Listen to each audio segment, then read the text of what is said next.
Assalamu alaikum. Today in this video we are going to learn a few basic terms regarding economy. Foreign debt is any money that a government borrows from some other government or private lenders. अब private lenders में आ जाते हैं Asian development bank, world bank, इस तरह से different है। पाकिस्तान का external debt जो कि 2022 के एंड तक था फ़िलहाल, दैट वाज $125 बिलियन। अब इस फॉरेन डेट की वजह से क्या होता है कि जो कंट्रीज़ जिन्होंने फॉरेन डेट लिया हुआ होता है वो एक vicious cycle of debt crisis में इन्वॉल्व हो जाते हैं, जिसकी वजह से ना वो डेट कम्प्लीटली पे कर सकते हैं, रीपे कर सकते हैं, ना ही वो अपने कंट्री में इन्वेस्ट कर सकते हैं, जिसकी वजह से क्या सफ़र होता है उनकी लॉन्ग टर्म इकोनॉमिक ग्रोथ, क्योंकि वो continuously they are always trying to repay their debt, repay their loans, जिसकी वजह से वो अपने हेल्थ, अपने एजुकेशन, अपने इंफ्रास्ट्रक्चर पे इन्वेस्ट नहीं कर सकते हैं।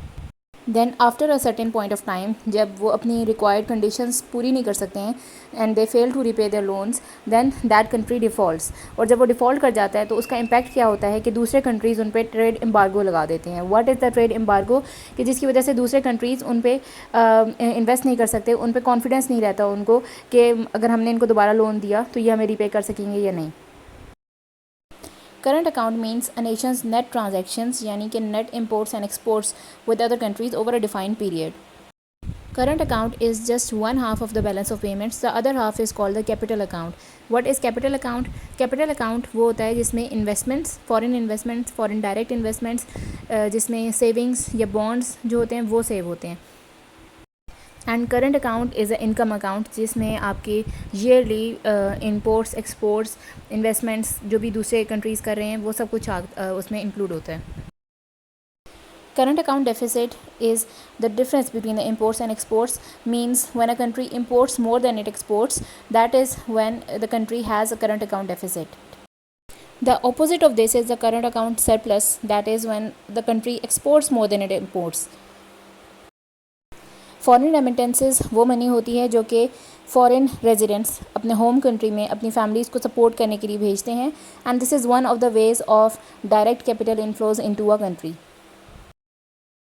What is foreign direct investment? Foreign direct investment is when an investor resident of one economy invests in a company या enterprise resident of some other economy। यानी कि जब कोई भी इन्वेस्टर, कोई भी प्राइवेट बिजनेस होल्डर जो है वो किसी भी और कंट्री में है, किसी भी और इकोनॉमी में है, और वो आपके कंट्री में आके इन्वेस्ट करता है, वहाँ पे आके अपनी इंटरप्राइज या कंपनी खोलता है, that is the foreign direct investment. ये जो फॉरेन इन्वेस्टर्स होते हैं ये उन ओपन इकोनॉमीज़ में आके इन्वेस्ट करते हैं जहाँ पे उनको ग्रोथ अपॉर्चुनिटीज़ नज़र आ रही होती हैं, जहाँ पे गवर्नमेंट कंट्रोल लेस होता है, यानी गवर्नमेंट इंटरफेरेंस इतनी ज़्यादा नहीं होती है। दूसरा, उनको वहाँ पे स्किल्ड वर्कफोर्स मिल रही होती है, और दूसरा वो लोग उस चीज़ पे कम्प्लीटली होल्ड कर लेते हैं, वो उस चीज़ में इंटरफेरेंस इतनी ज़्यादा एक्सेप्ट नहीं करते हैं। This is one of the ways जिनसे डायरेक्टली फॉरेन कैपिटल इनफ्लोज किसी भी कंट्री में आ सकते हैं। अब जब ये फॉरेन डायरेक्ट इन्वेस्टमेंट किसी भी कंट्री के जीडीपी का पार्ट बन जाती है तो उस कंट्री में लॉन्ग टर्म इन्वेस्टमेंट अपॉर्चुनिटीज़ बहुत ज़्यादा हो जाती हैं, जिसकी वजह से वो नेशन दूसरे कंट्रीज़ को एज एन इन्वेस्टर बहुत ज़्यादा अपील करता है। यानी कि एक कंट्री अर्न ही फॉरेन इन्वेस्टमेंट से कर रहा है, जिसका मतलब है कि दूसरे कंट्रीज़ को उस पर इतना कॉन्फिडेंस है कि वो आके उसमें इन्वेस्टमेंट कर रहे हैं जो कि लॉन्ग टर्म में उनको फ़ायदा पहुंचा रहा है, तो जिसकी वजह से उसके प्रॉस्पेक्ट्स बहुत ब्राइट हैं इन द फ्यूचर, जिसकी वजह से दूसरे कंट्रीज़ जो होते हैं वो भी देखा देखी में उस कंट्री में आके इन्वेस्ट करना शुरू कर देते हैं। GDP is the monetary value of all the output generated in a country over a period of time. This includes the monetary value of all the government investments, government expenditures, the public and private consumptions, the level of imports and exports, which is called the balance of trade. All of this collectively depicts the country's economic health. Now, what is budget? Budget is an expected value of revenue and expenses over a defined period of time. आसान अल्फाज में अगर बात की जाए तो कोई भी गवर्नमेंट, कोई भी बिज़नेस या कुछ भी, आप इवन अपने हाउस होल्ड में भी अगर देख लें तो एक बजट प्रिपेयर किया जाता है over a period of time, जिसमें देखा जाता है कि हमारे कितने रेवेन्यू जनरेट हो रहा है, कितना एक्सपेंसेस हो रहे हैं, हम ताकि अपने इनकम को अप्रोप्रिएटली एडजस्ट किया जाए। It's basically a financial plan for a year to manage your expenses.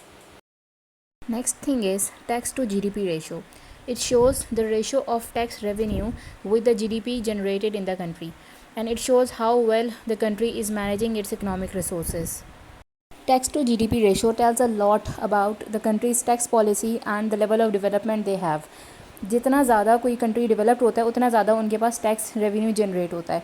And they apply taxes on incomes, they apply taxes on properties and services and goods, and this is how they apply those taxes.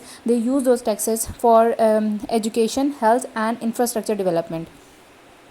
In other words, we can say that through these taxes the government earns money, and later on it utilizes that same money for the betterment of the country.